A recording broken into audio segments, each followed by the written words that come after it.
Catalans Dragons see off Hull FC with fighting spirit to the fore.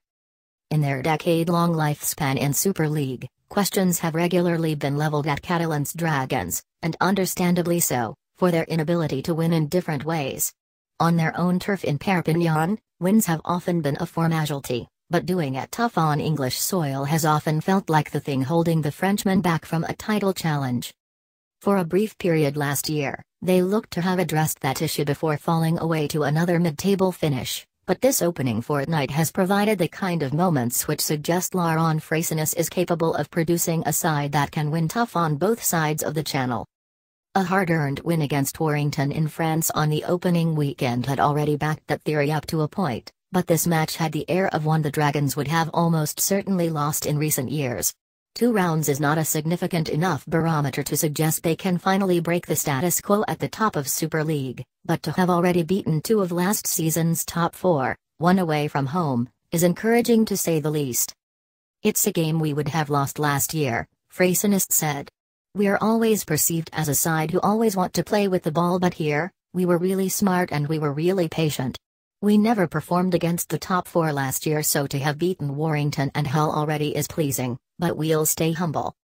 Upon his return to Perpignan, Greg Bird had long been tipped as a key player for Catalans in 2017, and just a fortnight into his second stint with the club, the former Australia international looks to be every inch the leader the Dragons have so badly lacked on occasions in the past. "He's a great player and a great man," Frayssinous said of Bird. "I'm just grateful he's in my side." Bird's near-faultless performance was marred only by a first-half visit to the sin bin, but the fact Hull could not take advantage when Catalans were down to 12 men was a microcosm of their evening. They have conceded only 2 tries in their first 2 fixtures, but, following another disappointing performance in attack, it is safe to assume that their season is yet to get going. After Hull won the Challenge Cup last season, the pre-season questions concerned how they would handle being one of the favourites in 2017.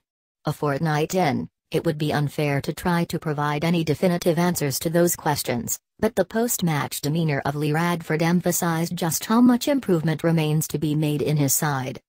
"It's a massive missed opportunity," he said. "It was a real opportunity to get the fans on our side, but to sling that performance in, especially with ball in hand, was unbelievably frustrating. Some of it was painful to watch. Whether you're playing Catalans or West Hull, you just can't win games playing like that."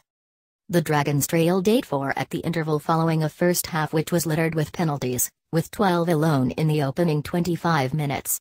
One of those had enabled Mark Sneyd to put Hull ahead on a largely off-colour night for the scrum half. Before Luke Walsh responded with 2 of his own, he would finish with 12 of Catalans' 16 points, to make it 4-2.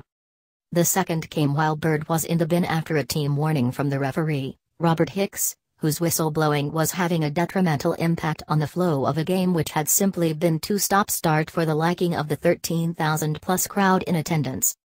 However, Hull would produce one moment of note in the dying moments of the first half when Sika Manu's offload enabled Carlos Tuimavave to cross and Sneyd's conversion opened up a 4-point halftime lead which, in a half with few clear-cut chances, felt a pivotal one. Yet within 60 seconds of the restart, Catalans had broken downfield and gone ahead after a magnificent break started by Bird and finished by Richie Myler. Hull did go back ahead when Liam Watts, who was also shown a yellow card late on, scored an opportunistic try in the final quarter, but 3 more goals from the boot of Walsh and more savvy game management from the Dragons secured a victory perhaps unlike any other we have seen from the French side in recent years. Hull FC Scholl, Fonua, Tuimavave, Griffin, Talanoa, Connor, Sneyd, Taylor, Houghton, Watts, Manu, Minichiello, Ellis. Interchange Green, Thompson, Washbrook, Bowden. Catalans Dragons Bosk, Broughton, Inyo, William, Thornley, Walsh, Myler, Mo, Idone, Casti, Garcia, Horo, Bird. Interchange Anderson, Busquet, Battery, Da Costa.